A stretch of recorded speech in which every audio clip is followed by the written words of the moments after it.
Assalamualaikum warahmatullahi wabarakatuh.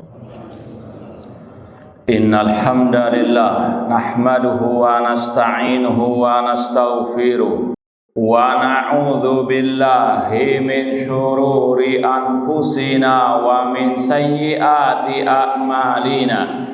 Man yahdihillahu fala mudhillalah wa man yudlil fala hadiyalah. Ashhadu an la ilaha illallah wahdahu la syarikalah wa ashhadu anna Muhammadan abduhu wa rasuluh. Ya ayyuhalladzina amanu taqullaha haqqa tuqatih wa la tamutunna illa wa antum muslimun. Ya ayyuhan nasu taqu rabbakumul ladzi khalaqakum min nafsin wahidah wa khalaqa minha zawjaha wa batha minhuma rijalan katsiran wa nisaa'a wattaqullaha alladzi tasaaluna bihi wal arham innallaha kana 'alaikum raqiba. Ya ayyuhalladzina amanu taqullaha wa qulu qawlan sadida yuslih lakum a'malakum wa yaghfir lakum dhunubakum wa may yuti'illaha wa rasulahu faqad faza fawzan 'azima. Amma ba'd, fa inna asdaqal hadits kitabullah wa khairal hadi Muhammadin sallallahu alaihi wasallam wa syarrul umuri muhdatsatuha wa kullu muhdatsatin bid'ah wa kullu bid'atin dhalalah wa kullu dhalalatin finnar. Ma'asal muslimin, ikhwani fillah wa akhwati, bapak-bapak, ibu-ibu, saudara-saudari rahimani wa rahmakumullah. Alhamdulillah, segala puji bagi Allah Subhanahu wa taala yang mempertemukan kita kembali dalam kajian tafsir juz amma oleh Fadilatul Syekh Al-Allamah Abdurrahman bin Nasir As-Sa'di rahimahullahu taala.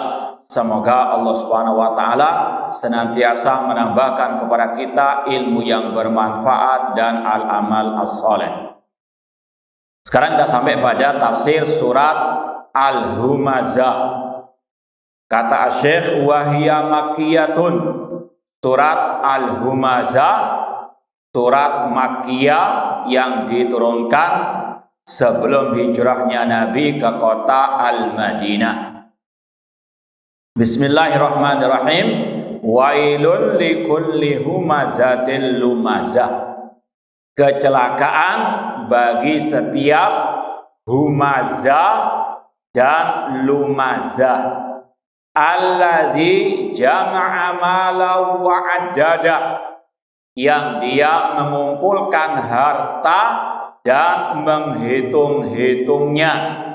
Yahsabu anna malahu akhlada, dia mengira bahwasanya hartanya akan mengekalkannya.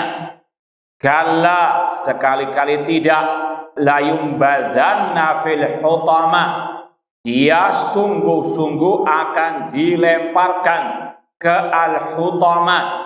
Wa ma adraka mal hutama, tahukah Anda apa itu al-hutama? Narullahil muqadah, yaitu api neraka Allah yang menyala-nyala.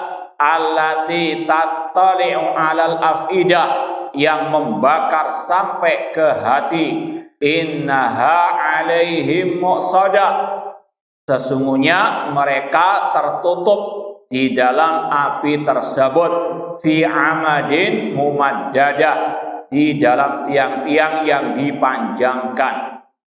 Surat Al-Humazah ayatnya sampai 9 tadi. Kita baca tafsir Syekh Abdurrahman As-Sa'di rahimahullah. Ayat yang pertama, wailun. Wailun ay wa'idun wa wabalun wa syiddatu adzabin. Wailun ini sudah kita lewati dalam tafsir surat Al-Mutaffifin. Wailul lil mutaffifin. Ada beberapa penafsiran ulama tentang kata-kata wailun. Cuma yang paling banyak wailun artinya di sini seperti kata Syekh Abdurrahman As-Sa'di, wailun adalah ungkapan untuk mengancam. Ya, kalau terjemahnya tadi kebinasaan, kecelakaan. Wailun ungkapan untuk mengancam. Wailun lil mutaffifin, kecelakaan bagi al mutaffifin. Wailun likulli humazatil lumazah, kecelakaan bagi setiap humazah dan lumazah. Nanti akan kita sampaikan maknanya humazah dan lumazah. Fawailul lil musallin alladzina hum an salatihim sahun. Ya, pertama makna dari wailun ini yang paling banyak dipakai oleh ulama tafsir. Wailun adalah kecelakaan, kebinasaan. Ada yang mengatakan wailun artinya lembah wadin fi jahannam, lembah di neraka jahannam. Ini lebih khusus lagi. Yang ketiga, wailun itu nama lain dari jahannam. Itu di antara 3 penafsiran ulama tentang kata-kata wailun. Dan ini berlaku untuk ayat-ayat yang ada kata-kata wailun.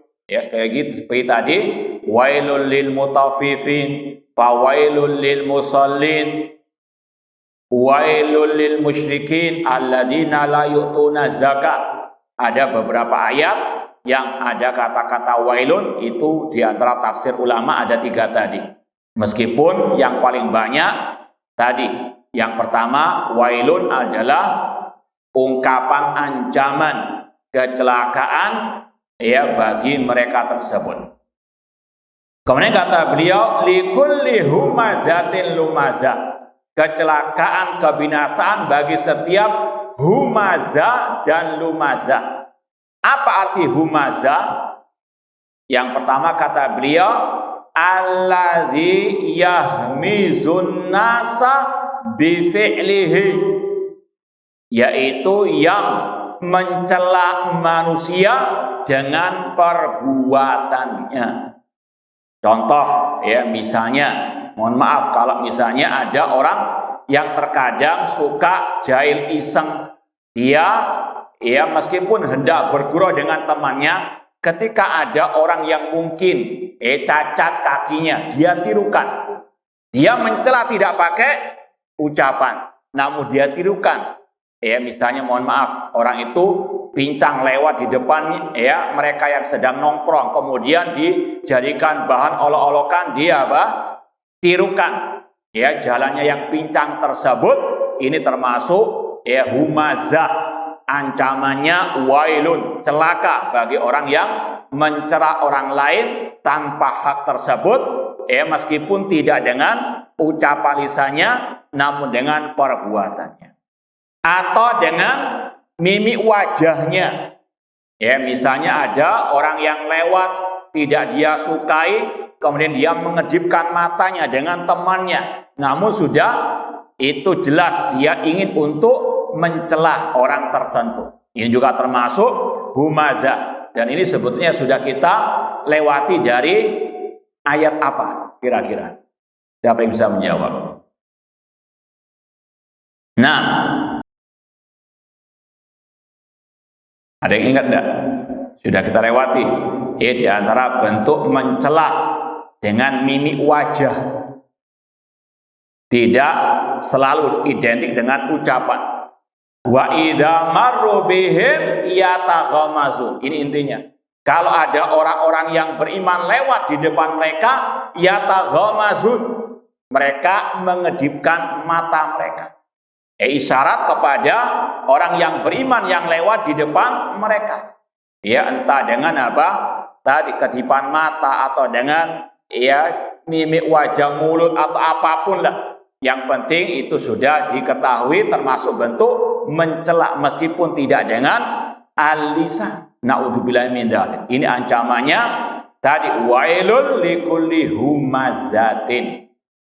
Ada pula yang mentafsirkan al-humazah ay al-mughtab, orang yang menghibah, yaitu yang ngerasani orang, yang menggunjing orang lain di belakangnya. Ya ayyuhalladzina amanu istanibu katsiran minadh-dhanni inna ba'dadh-dhanni itsmun wala tajassasu wala yaghtab ba'dukum ba'd. Jangan sebagian kalian menghibah, menggunjing sebagian yang lain. Ayuhibbu ahadukum an ya'kula lahma akhi maitan fakarihtum. Apakah salah seorang di antara kalian ingin untuk memakan bangkai saudaranya? Ini juga di antara tafsir ulama al-humaza yang ngerasani orang yang menggunjing orang lain di belakangnya. Ini termasuk yang diharamkan oleh Allah Subhanahu wa taala. Meskipun kalau tidak salah pernah kita sampaikan, ya, riba itu hukum asalnya haram kecuali pada 6 keadaan. Seperti yang disampaikan oleh Imam An-Nawawi rahimahullah dalam kitab beliau Riyadhus Shalihin, dan diungkapkan oleh seorang penyair dalam 2 bait syairnya. Al-qadhu laisa bighibatin fi sittatin. Mencela bukan termasuk riba dalam 6 keadaan. Mutadzallimin, orang yang terdolimi, dia ngerasani orang yang mendolimi kepada, ya, orang-orang yang memang layak untuk dicurhati. Kemudian yang kedua, mu'arifin, orang yang menyebut ciri orang lain meskipun dengan menyebut cacatnya, tapi bukan untuk menghina, tapi sekedar memperkenalkan. Ini seperti yang sudah kita sampaikan dari ucapan para ulama ahli hadis ketika menyebut sebagian perawi hadis disebutkan cacatnya sebagai, ya, sekali lagi takrif, mengenalkan, karena lebih dikenal dengan nama cacatnya tadi. Seperti ada perawi hadis, kalau antum buka kitab-kitab Sunan Abu Dawud, Tirmidzi dan yang lainnya, kitab-kitab hadis, ada perawi namanya Al-A'raj, yang pincang. Kalau dalam bahasa Arabnya Al-A'raj itu, ya, terjemahannya pincang. Ini dipakai oleh para ulama, tapi bukan untuk menghina. Beda dengan yang pertama tadi. Nama aslinya Abdurrahman bin Hurmuz. Ya, sekali lagi ada namanya Al-A'mas Sulaiman bin Mahran, yang cacat matanya, dikenal dengan nama cacatnya Al-A'mas, Al-A'raj. Itu nama yang terkenal dari perawi hadis. Dipakai sekedar li ta'rif, mengenalkan, bukan untuk merendahkan, mencaci maki. Li ta'rif. Yang ketiga, menghibah bukan termasuk diharamkan kalau muhadziri, untuk mentahdzir. Ya, ada orang yang menyimpang, orang yang menyesatkan umat, ya, seperti ulama-ulama salaf dahulu, mereka membantah dai-dai penyesat umat dengan menyebut namanya. Seperti misalnya ada bantahan Raddud Darimi ala Bishr al-Marisi, bantahan Imam Ad-Darimi terhadap tokoh kelompok yang namanya Al-Jahmiyah yang mengatakan Al-Quran makhluk, yang bernama Bishr al-Marisi. Disebut namanya. Ini sudah lumrah dalam medan dakwah para ulama as-salaf. Kemudian yang keempat, wa mujahirin fisqan, orang yang menampakkan kemaksiatannya di hadapan umum, tidak ada rasa malu, bahkan menyuruh orang untuk berbuat maksiat.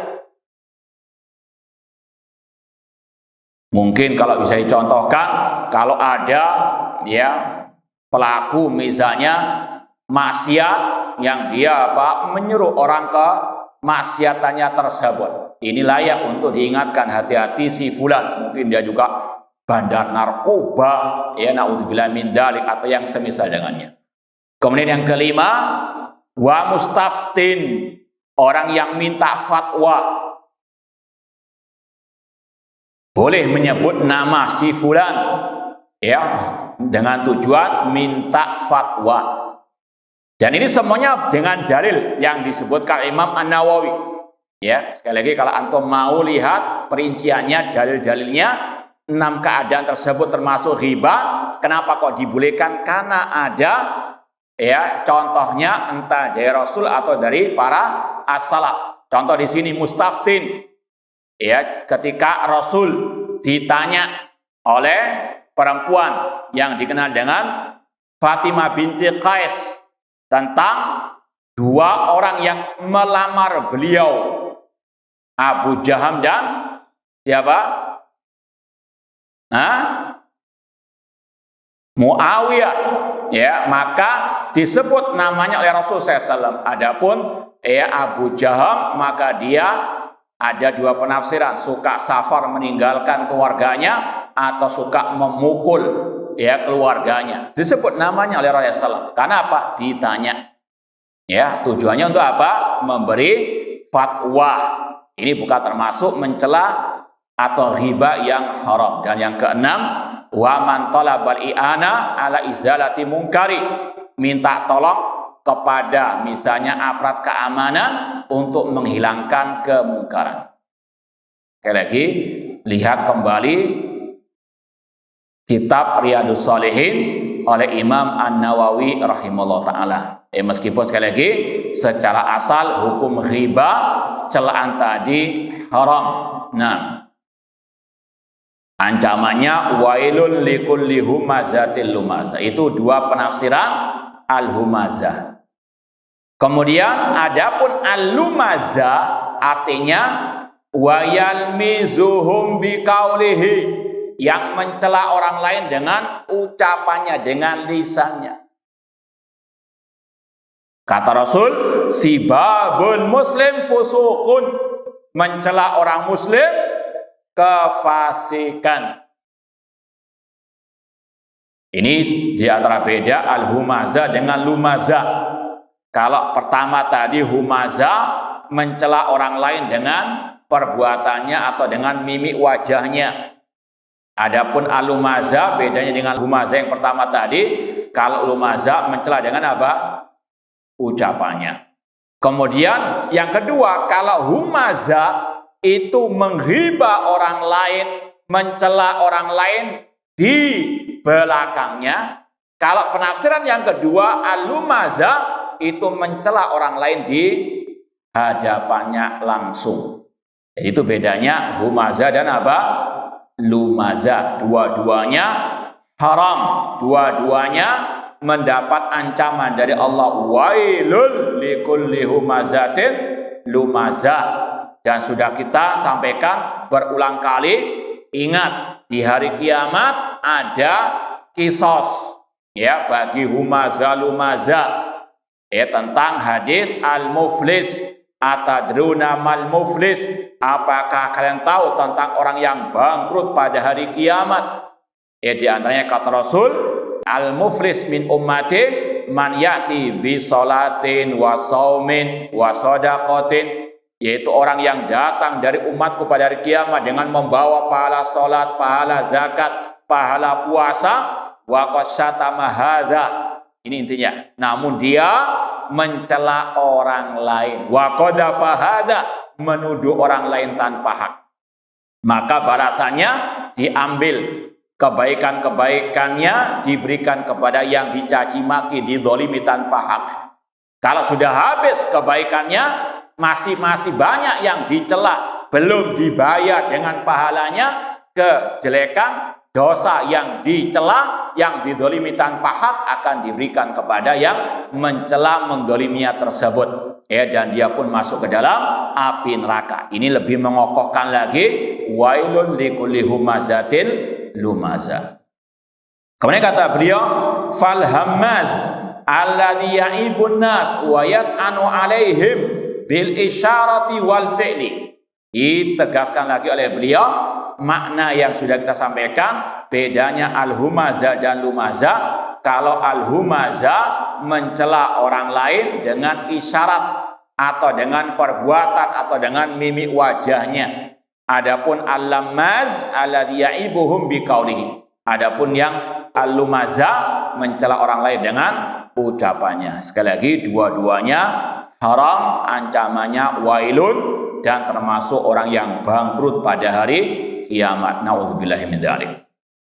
Kemudian kata Allah dalam ayat yang kedua, alladzi jama'a malan wa addadah. Wa min sifati hadzal hammaz al-lammas annahu la hammalahu siwa jam'il mal wa ta'didi wal ghibta bihi. Dan di antara sifat orang-orang yang humaza-lumaza tadi, ya, yang diancam dengan wailul, itu sekali lagi ini dosa yang bertumpuk-tumpuk. Humaza-lumaza saja itu sudah berdosa. Ditambah lagi dengan sifat yang jelek, ya, yaitu apa? Dia tidak ada keinginan dalam hatinya, tidak ada impian cita-cita, tidak ada yang dia pikirkan kecuali bagaimana mengumpulkan harta sebanyak-banyaknya. Ya, mencela, mencaci manusia tanpa hak, kemudian juga apa? Tamak kepada dunia. Ya, yang dia pikirkan fulus dan fulus. Ya, kalau istilah orang barat sana, waktu adalah apa? Uang, pokoknya fulus dan seterusnya. Ya, tidak pernah mengingat negeri akhirat. Na'udzubillah min dzalik. Ini diantara yang diancam oleh Allah, wailul, celaka. Dan ini sudah kita lewati dari surat At-Takatsur, alhaakumut takatsur. Berbangga-bangga, berbanyak-banyak dengan harta itu membuat kalian lalai. Ya ayyuhalladzina amanu la tulhikum amwalukum wala auladukum an dzikrillah. Kemudian tidak cukup dia, ya, mengejar uang dan yang dipikirkan hanyalah uang dan uang, namun juga kalau sudah dapat terus dihitung. Menghitungnya bukan sekali dua kali, mungkin sehari bisa 10 kali. Makanya kata para ulama, wa'addada itu dalam segi bahasa Arab dari kata-kata ada ya'udu wa inta'udu, itu sudah terjemahnya menghitung. Ini sekedar kaidah dalam bahasa Arab. Ada itu berapa huruf? 3. Adada 3 huruf. Kalau adada berapa huruf? 4. Dalnya ada 3 tambah ain ada 4. Ya, berarti beda. Meskipun satu, ya, asalnya ada ain dal. Ditasydid dalnya yang ya menjadi ada. Paham ya? Itu 3 huruf ada. Di sini dikuatkan adada, ain, dalnya ada apa? 3. 4 huruf, ini 3 huruf. Meskipun terjemahannya sama, ya, menghitung. Cuma dalam segi bahasa Arab, kalau ada tambahan huruf, itu ada makna yang ditambahkan. Isbir, bersabarlah. Dari kata-kata sobaro 3 huruf. Wasobir, isbiru, wasobiru 4 huruf. Sobiru. Ya ayyuhalladzina amanu sabiru, wahai orang beriman bersabarlah. Ditambahkan lagi wasabiru, tambahkan kesabaran. Ada kaidah ziyadatul mabani tadulu ala ziyadatul ma'ani. Tambahan huruf itu tambahan makna. Di ini juga demikian. Wa'addada, orang itu mengumpulkan hartanya dan dia terus menghitung-hitungnya. Kalau mungkin ada menghitung cuma sekali, ini terus dihitung, berkurang enggak uangnya yang dia hasilkan tersebut. Itu makna, ya, ma jama amalan wa addada wa laysa lahu raghbatun fi infaqihi fi tariqil khairat wasilatil arham wa nahwi dzalik.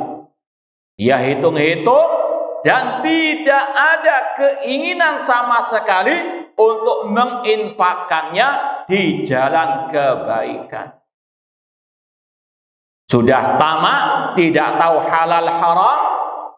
Kalau sudah dapat dia simpan, dia depositkan, ya, dia mungkin diribakan. Pokoknya jangan sampai uangnya berkurang dan tidak ada keinginan untuk menafkahkan harta tersebut di jalan Allah. Maka ini yang diancam oleh Allah, wailun. Apalagi kalau mau ditambahkan lagi, dia tidak mau menginfakkan hartanya di jalan Allah, entah untuk nafkah yang wajib atau yang mustahab. Nafkah yang wajib di antaranya zakatul mal. Ya, Allah mengancam dalam surat At-Taubah. Coba lihat ayat mungkin 34 35. Allah mengatakan alladzina yaknizuna dzahaba wal fiddata wa la yunfikunaha fi sabilillah fabashirhum bi'adzabin alim.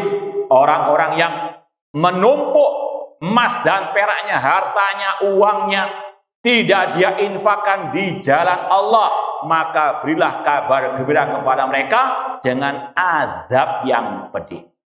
Kemudian Allah jelaskan apa azab bagi orang yang sudah punya harta yang banyak, sudah wajib zakatul mal, namun tidak dia keluarkan zakatul mal, maka kata Allah azabnya, yang artinya pada hari ketika harta emas dan peraknya dipanaskan oleh Allah dalam neraka jahanam, kemudian dibakar dahinya, punggungnya, ya, pinggangnya, kemudian dikatakan inilah azab yang kalian sebabkan tidak mau mengeluarkan zakat, harta ditumpuk. Innaudzubillahi min dzalik. Ini sekali lagi menguatkan firman Allah, wailun, kecelakaan di antaranya bagi yang menyimpan hartanya tidak dikeluarkan di jalan Allah Subhanahu wa taala.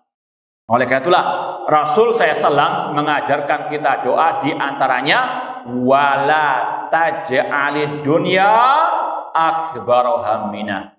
Ya Allah, jangan engkau jadikan puncak cita-citaku urusan dunia. Seandainya dia mencari dunia, namun hati bergantung kepada negeri akhirat. Dia mencari harta untuk akhirat. Ini sifat orang muslim, muslimah, mukmin, mukminah yang sejati. Sudah kita sampaikan berulang kali, tidak diharamkan mencari dunia, namun semuanya harus pertengahan. Mencarinya dari cara yang halal, tidak menghalalkan segala cara. Kemudian kalaupun dapat, diinfakkan sebagiannya di jalan Allah Subhanahu wa taala. Nah, kemudian kata Syekh, laisa lahu raghbatun fi infaqi fi tariqil khairat. Tidak ada keinginan untuk menginfakkan di jalan kebaikan.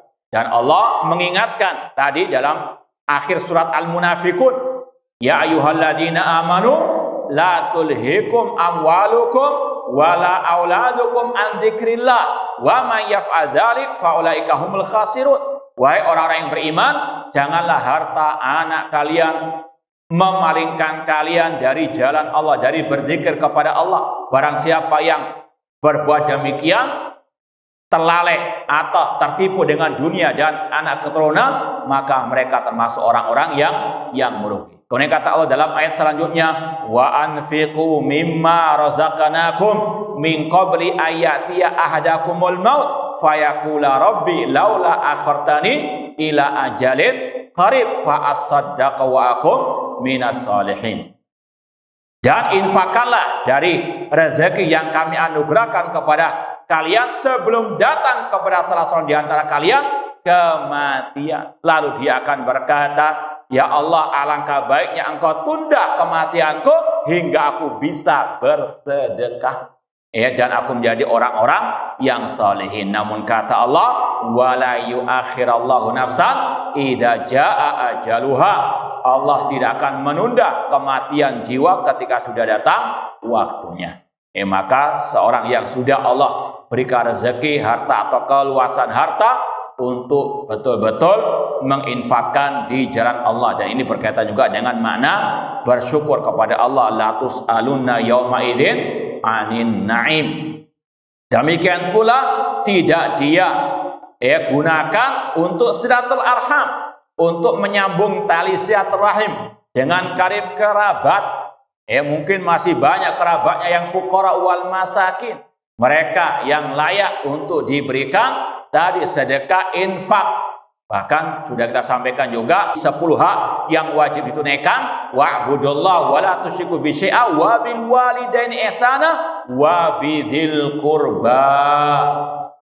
Beribadahlah kepada Allah, jangan berbuat syirik, berbaktilah kepada orang tua, kepada karib kerabat. Apalagi orang tua sudah tidak mampu bekerja, kadang ada sebagian anak, naudzubillah min dzalik, bakhil, jangankan kepada orang lain, kepada orang tuanya sangat bakhil. Naudzubillah min dzalik. Bahkan orang tuanya terkadang sampai istilahnya ngemis-ngemis. Naudzubillah min dzalik. Sekali lagi, ini termasuk anak yang durhaka kepada orang tuanya. Ya, sebagaimana kata para ulama, wa'budullah wa la tusyriku bihi wa bil walidaini ihsana. Dan berbaktilah, berbuat baiklah kepada orang tua. Minimal kata ulama, definisi durhaka itu. Karena sebagian orang terkadang mengidentikan durhaka itu kalau mencela, mencaci maki, menghardik. Enggak, kata para ulama, minimal, batasan minimal, dia cuek kepada orang tuanya. Dia tidak ada perhatian kepada orang tuanya. Dia tidak pernah berbuat baik kepada orang tuanya. Itu sudah kategori durhaka. Naudzubillah min dzalik. Dan ini ancamannya, naudzubillah min dzalik, masuk neraka. Al-aqli walidai. Anak yang durhaka kepada orang tua. Definisi anak yang durhaka minimal tadi tidak berbuat baik kepada orang tua, apalagi dalam masalah harta. Orang tua sudah lanjut usia, tidak sanggup mencari nafkah sendiri, anaknya mungkin punya harta melimpah, namun sangat bakhil kepada orang tua. Naudzubillah min dzalik. Ini termasuk bagian daripada wailun, ya, anak yang durhaka, kecelakaan bagi orang-orang tersebut. Wa nahwi dzalik, dan masih banyak yang lainnya. Di antara jalan kebaikan yang wajib hartanya berikan, dinafkahkan kepada jalan tersebut. Dan ini berkaitan juga dengan hadis yang sudah kita sampaikan pada tafsir surat Al-Asr dan juga At-Takatsur. Ightanim khamsan qabla khamsin. Gunakan 5 hal sebelum datang 5 hal yang lainnya. Di antaranya ghinaka qabla fakrik. Kayamu sebelum datang miskin. Mumpung kaya, gunakan untuk di jalan Allah Subhanahu wa taala. Dan kita ingat, kalau kita nafkahkan harta tersebut di jalan Allah, akan Allah barokahi, akan Allah berikan kebaikan yang sangat banyak, paling sangat banyak. Allah ganti fi dunya wal akhirah. Kata Allah, yamhaqullahu riba wa yurbis shadaqat. Allah menghapus harta riba, para rentenir itu, dan Allah kembang biakan harta sedekah. Dan dalam hadis yang sahih, Rasul mengatakan, ma min yaumin yusbihu illa wa malakani yanzilan. Tiap pagi tidaklah seorang hamba kecuali turun kepadanya 2 malaikat. Ya, tiap pagi ada 2 malaikat yang turun kepada seorang hamba. Yaqulu ahaduhuma, yang pertama berkata, Allahumma a'ti munfiqan khalafa. Ya Allah, berikanlah kepada orang yang berinfak di jalanmu itu gantinya. Didoakan oleh malaikat, dan doa malaikat mustajab. Yang kedua, malaikat yang kedua mengatakan, Allahumma a'ti mumsikan talafa. Ya Allah, berikan kepada orang yang bakhil, yang kikir, talafat, kebangkrutan. Naudzubillah min dzalik. Sekarang tinggal pilih yang mana kita. Didoakan yang pertama dan yang kedua. Ya, sekali lagi, ini bahan introspeksi bagi terutama tadi yang diberikan kelonggaran harta, jangan sampai bakhil, kikir di jalan Allah, entah nafkah yang wajib ataupun yang mustahab. Kemudian yang ketiga, Allah berfirman, yahsabu anna malahu akhlada. Dia mengira bahwasanya hartanya akan mengekalkannya. Yahsabu ay bijahli. Dia mengira dengan kejahilannya, anna malahu akhlada, bahwasanya hartanya akan mengekalkannya fid dunya. Ya, ingin hidup 1000 tahun, ingin hidup selama-lamanya. Ya, padahal kullu nafsin dha'iqatu al-maut, setiap jiwa pasti akan merasakan kematian. Fadzalika kana kadduhu wa sa'yuhu kullu fi tanmiyati malihi. Pokoknya hidupnya tadi, waktu untuk uang. Ini slogan orang-orang barat, waktu untuk uang, sehingga yang dipikirkan setiap hari, setiap detiknya bagaimana dia menambah hartanya tersebut.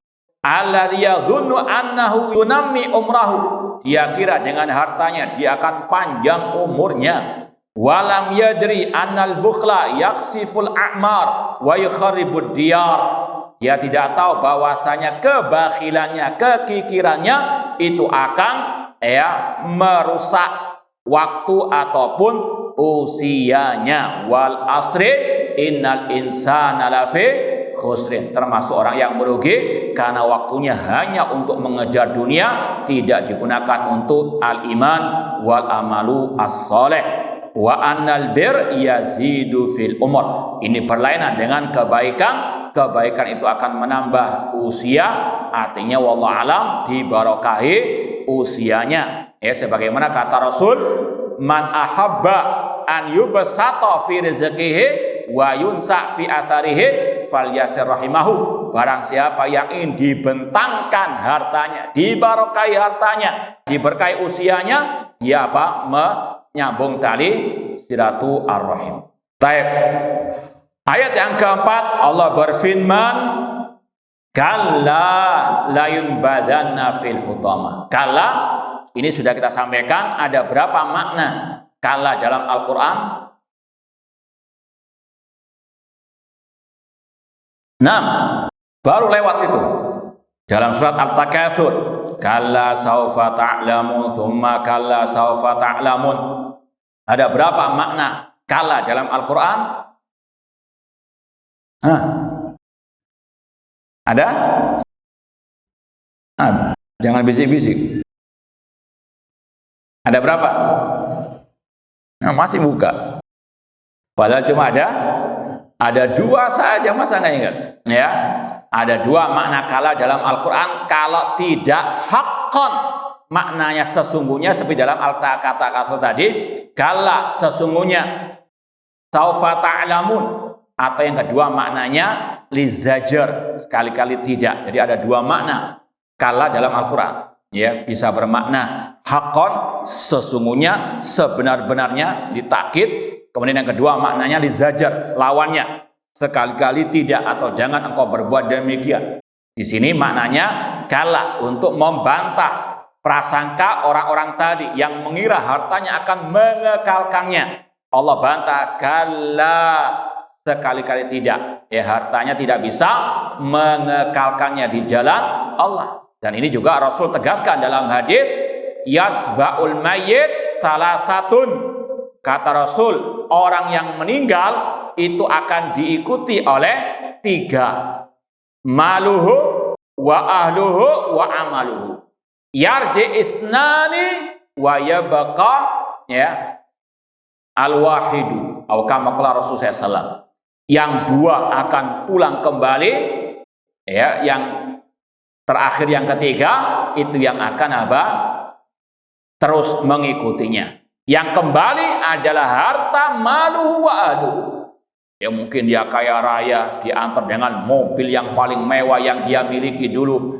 Ya, kemudian diantar oleh semua orang karib kerabatnya. Namun dua-duanya akan apa? Akan kembali ke rumahnya. Hartanya akan menjadi harta warisan keluarganya, atau mungkin bahkan jadi karoyoan dari sebutnya, naudzubillah min dzalik. Kemudian yang ketiga, ini amalnya itu yang akan menemaninya, ya, amal saleh ataupun amal at-thaleh, naudzubillah min dzalik. Ya, semoga Allah memberkahi kehidupan kita di dunia wal akhirah. Kurang lebihnya mohon maaf. Wa jazakumullahu khairan. Aqulu qouli hadza wa akhiru da'wana anil hamdulillahi rabbil alamin. Wassalamualaikum warahmatullahi wabarakatuh.